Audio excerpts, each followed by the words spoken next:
여러분은 불꽃놀이 하면 뭐가 생각나세요? 요즘엔 부산 불꽃축제가 스케일이 크다고 하는데 수도권 사람들에게는 한강이나 주변 도로에 앉아서 익산빌딩 앞 서울 세계 불꽃축제를 보는 게 조금 더 익숙하죠. 서울에서 하는 이 불꽃축제가 SBS랑 같이 화약기업에서 주최를 하거든요. 그리고 이 기업에서 운영되는 야구단은 부처님 가면을 쓴 팬까지 등장할 정도로 보기 싫은데 보게 되고 응원하기 싫은데 응원하게 되는 하위권에 맴도는 순위로 꼴찌의 아이콘이지만 응원하는 팬들은 또 많아요. 제품과 서비스를 강조하는 다른 기업들의 이념과는 다르게 이 기업은 신용과 의리로 일반적으로 보기엔 조금 특이하기도 하고 마치 조폭이 운영하는 게 아닌가라는 착각이 들 정도로 사건 사고가 참 많은데 미담까지 많은 이 기업. 항공, 방산, 에너지, 금융, 유통부터 스포츠에서까지 부정과 긍정을 넘나드는 화끈한 기업 하나입니다.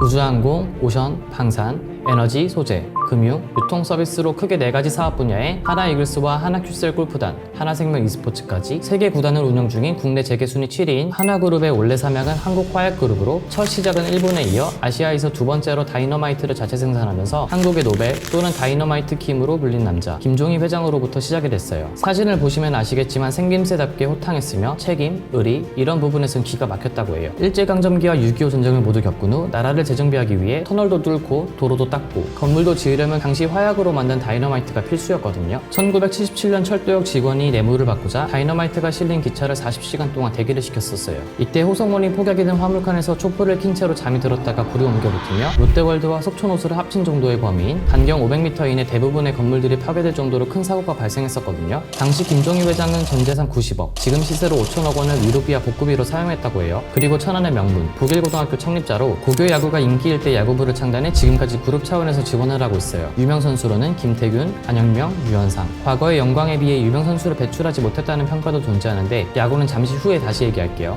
이후 비교적 젊은 나이에 유서 없이 갑작스럽게 사망하고 쓸데없는 경험은 하나도 없다던 아버지의 뜻에 따라 항상 락근한이라는 수식어가 따라붙으며 의리 있는 남자로 유명한 김승현 회장이 29세라는 젊은 나이에 올백머리를 하고 취임하게 돼요. 이때부터가 진짜 한화의 시작이라고 할 정도로 한양유통을 인수해 명품의 백화점이 된 갤러리아 백화점과 삼성테크원을 인수해 잠수함, 장갑차, 미사일 등의 방위산업과 육해공을 넘어 이제는 우주항공을 담당하는 하나에어로스페이스. 2차 오일쇼크가 왔을 때 한양화학과 한국 다우케미칼을 인수해 비약적으로 하나를 성장시킨 하나솔루션의 케미컬, 첨단 소재 부문, IMF 외환위기 당시 대한생명을 인수한 신동아그룹을 인수해 현재 육산빌딩을 본사로 사용하고 있는 하나생명 등 지금의 한화를 이끌어가고 있는 계열사들은 과거 인수합병을 했던 기업들이고 이 기업들을 통해 초대기업으로 성장을 했어요. 초반에는 한국화약, 지금은 한화, 이름은 비슷한데 사명이 바뀐 거잖아요. 과거 한화의 고위 관계자가 업무로 중국 출장을 간 적이 있는데 중국에서 한국화약그룹을 그대로 직역해 환영, 남조선 폭파 집단이라는 테러 집단을 환영하는 듯한 플랜카드를 내걸었다고 해요. 거기에 더해 서양권 국가들도 오해를 하는 경우가 많아 한국화약그룹에서 하나그룹으로 사명이 변경됐어요. 좀 전에 김승현 회장이 취임한 이후로 진짜 하나의 시작이라고 했잖아요. 이런 김승현 회장도 평가가 엇갈리는데 미 해군 정보국에서 일하는 로버트 김씨가 북한 잠수함이 한국으로 들어왔다는 미국의 군사기밀을 한국에 제공하다 스파이 혐의로 옥살이를 했을 때 락근하게 생활비를 주고 천안한 피해자 유가족을 하나에 취업시키는 긍정적인 모습도 있지만 폭력으로 수감생활을 하기도 했죠. 대한민국 스포츠가 말 때문에 말이 참 많은데 갤러리아 승마단을 창단해 승마협회를 지원했었거든요. 셋째 아들이 어렸을 때부터 승마 선수로서 꽤나 실력자로 도하 아시안게임에서 최연소 국가대표로 선발돼 금메달까지 딴 인물이에요. 최근 한국에 들어와 사람들이 줄 서서 먹던 미국의 햄버거 브랜드 파이브가이즈도 미국 유학 시절 먹어보고 너무 맛있어서 한국으로 입점시킨 인물이기도 하죠. 피날레는 둘째 아들이 술집에서 종업원들에게 집단 폭행을 당하자 화끈하게 보복 폭행을 한 사건으로 당시 폭행 사건으로 경찰에 구속을 당해 재판을 받았는데 이때 김승 회장은 검사님은 복싱에 대해 많이 아십니까? 복싱 자세를 취하며 아구 몇 번 돌렸다. 진술에 주변 모든 사람들이 경악을 했다고 해요. 물론 이런 부정적인 평도 있었지만 승마협회를 지원하고 재판장에서 복싱 자세를 취할 정도로 스포츠를 꽤나 좋아하는 걸로 유명하거든요. 사격과 복싱에 관심이 많아 하나그룹이 회장사를 맡거나 협회장을 맡아 지원을 해주고 있는데 이런 활동으로 꽤 많은 메달을 땄다는 평가와 함께 프로야구의 7번째 구단인 빙그레 이글스의 창단을 주도했다는 썰이 있어요. 국내에서 하나그룹의 인지도가 높지도 않았고 화약과 방위산업체 이미지가 강했기 때문에 그룹 내 유일한 소비재 기업인 빙그레를 구단명으로 사용했지만 동생과의 재산권 분쟁으로 바나나 우유로 유명한 빙그레가 분리되고 지금의 하나이글스로 구단명이 변경됐어요. 최근 야구를 좋아하는 사람들에게 하나이글스는 마냥 하위권이라는 시선이 많지만 빙그레 시절의 이글스는 강팀이었거든요. 지금의 하위권 순위가 유지되는 이유는 하나이글스의 4번 빠딱 김승현 회장이 출전을 안 하기 때문.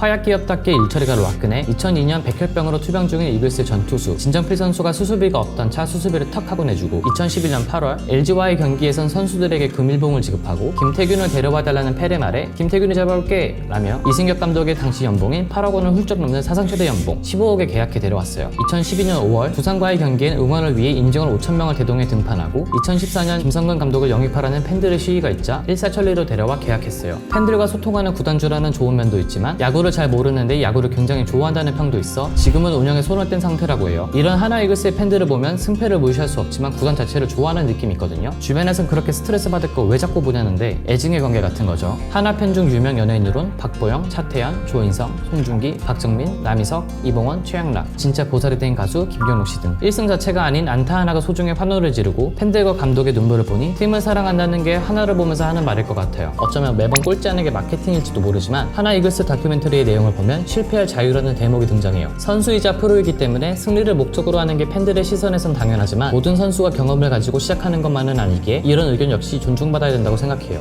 작년에 누리호 발사에 대한 기사가 엄청 나왔었잖아요. 이 누리호의 연구, 제작에 참여한 기업이 한화에어로스페이스거든요. 하나그룹의 부회장이자 한화에어로스페이스, 하나솔루션의 전략부문 대표이사직을 겸하고 있는 첫째 김동관 부회장이 스포츠 마케팅 자체에 관심이 많다고 해요. 7년간 하나 이글스 선수로 있던 괴물투수 류현진 선수가 메이저리그로 이적하면서 받은 포스팅 금액으로 리모델링한 이글스파크에서 홈런을 치면 발사 성공을 기원하는 누리호가 발사되고 요즘 날씨만큼이나 뜨거운 주제인 ESG 경영의 E, 환경을 생각하는 경영이 굉장히 중요한데 그걸 또 굉장히 잘하고 있는 게 하나솔루션의 큐셀 부문이죠. 북미에선 재생에너지 지원 정책으로 태양광 시장이 가파른 성장 중이거든요. 하나솔루션의 큐셀 부분은 태양광 모듈 시장 1위를 기록할 정도로 잘 나가고 있는데 류현진 선수가 다저스에 있던 시절에 스폰서십 계약을 진행하기도 했어요. 이 하나큐셀에서 운영하는 팀이 하나큐셀 골프단으로 리조트와 호텔, 레저 사업을 하다 보니 골프 산업에 더 관심을 가질 수밖에 없거든요. 하나큐셀을 주최하고 하나그룹 계열사들이 후원하는 하나클래식은 회원제 골프장인 JD 팰리스에서 진행했는데 7번 홀 홀인원 부상으로 2천만 원 상당의 하나생명 연금 보험 상품이 나와요.